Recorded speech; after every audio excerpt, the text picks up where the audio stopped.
Hi everyone, welcome back to Home and School. My name is Laura. I am a homeschool mom of 3, and today I'm going to be going through all of the read alouds we did this year and let you know what we thought.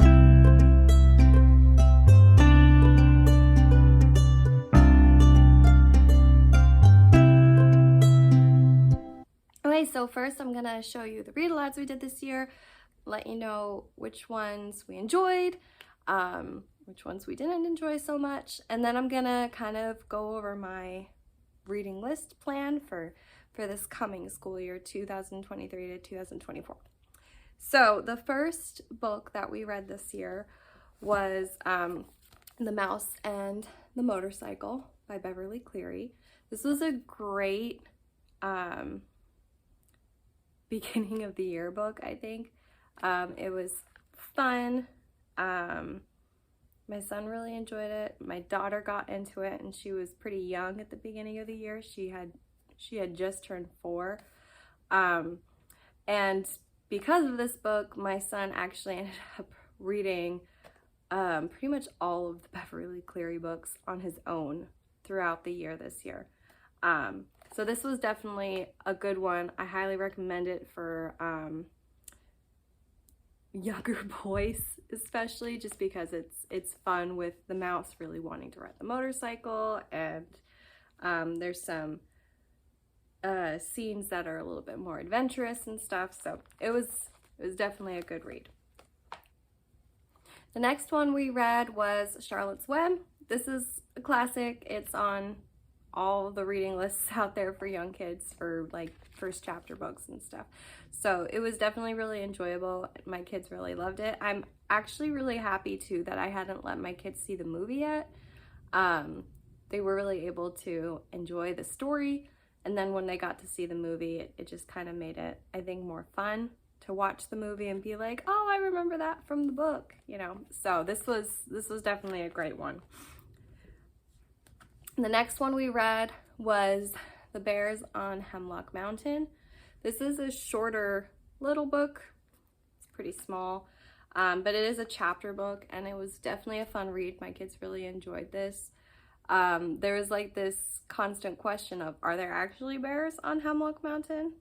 As we're reading the story, like, are there really, or are there not? Are they just saying that there are? So it was a fun read. This was a good one. So the next one we did was The 3 Tales of My Father's Dragon. We had actually read the first tale last year. So this is one that my husband was reading to them in the evening before bed. He went through the second 2 stories in here with them, and they all enjoyed it. It's a good read.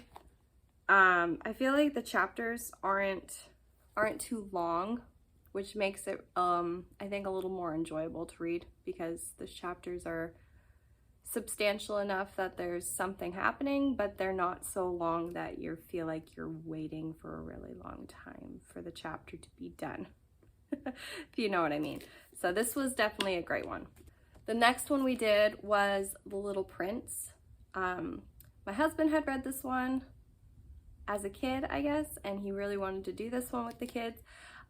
It's a fun story.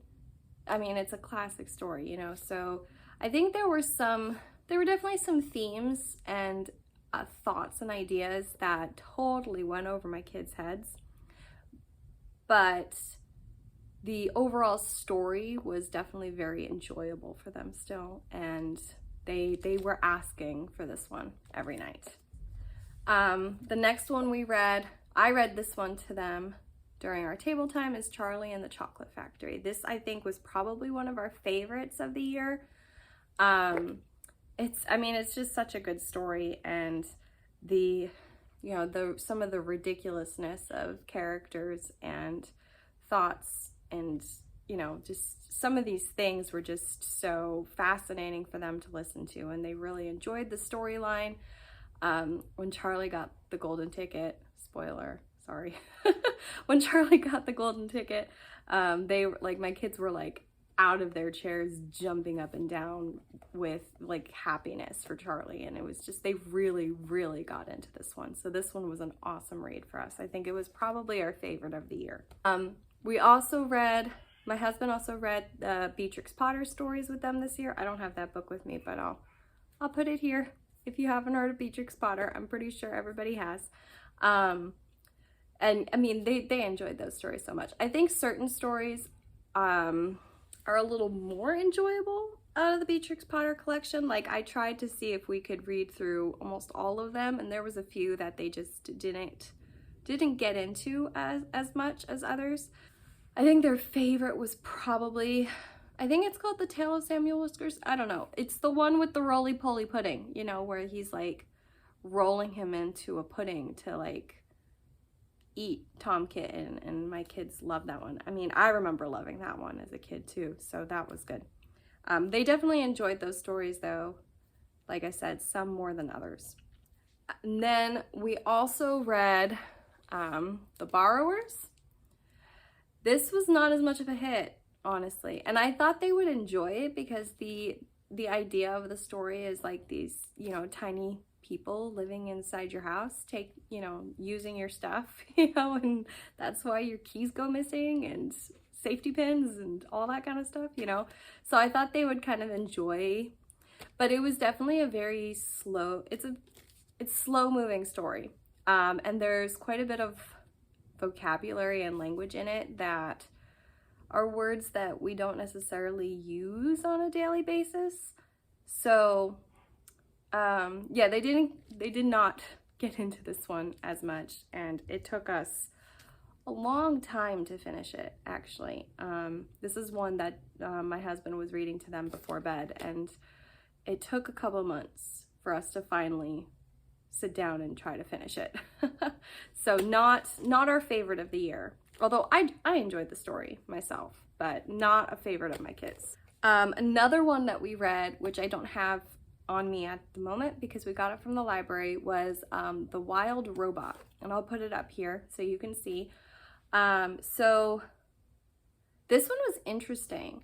I was questioning the plot line a little bit because it just sounded strange to me. It's basically about a robot that gets into a shipwreck. Like, there's all this merchandise of robots, right, on this big ship, and they get into a shipwreck, and most of the robots are destroyed.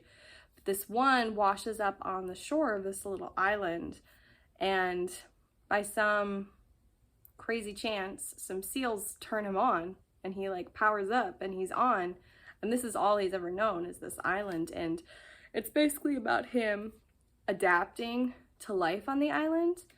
And it was definitely an interesting storyline, and I wasn't sure what the kids would think. I wasn't sure what I would think, but we got really into this story. Like, they really enjoyed this one, and I mean, I'm not going to spoil the ending, but it's going to make you want to get the second book once you get to the end, because you're going to want to know what happens to the robot. And that is actually on our list for probably the summer, if I can get it from the library again, but is to read book 2. And I'm trying to take my time getting to book 2 because book 3 isn't even out yet, and I'm sure we're probably going to want to keep going. But yeah, this one was definitely a fun read, and it surprised me. So that was a good one. And then the last one, this is one that they're actually going through right now. My husband is reading Little House in the Big Woods to them. Okay, I have a few things to say about this. And I know that this is like a very popular, kind of trendy almost, homeschool chapter book read aloud to read.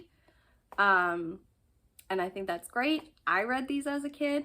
I know I did at some point. I didn't remember half of it, honestly. So I tried to read this out loud to the kids last school year, and they just were not getting into it. They were not really interested. There was a lot more details about butchering a pig and stuff like that I had expected. Which is fine and good, you know, because these are things that she remembers from her life, and that's kind of why she was writing it, right? But the kids just were not really getting into it. So I decided to hold off another year. Now my husband is reading it to them, and it's kind of the same thing. They're not really into it. It's not their favorite. I think they're enjoying some of the different stories in it. I think they definitely enjoy the Christmas chapter, and they're definitely enjoying some of the stories about like the bear and the panther, and like some of those stories about like grandpa and pa in the woods and those things. But they're having a hard time going through it, kind of like with the borrowers. Like, it's taken a long time for us to go through it, and when we get to my husband reading to them at night, he's like, okay, I'm gonna read to you. They want him to pick a different book. So yeah, this is not a hit, apparently. So we will move on. And it's okay. If you're interested in home and school, homeschooling content, definitely subscribe to the channel, and hopefully we'll see you in the next one. Bye now.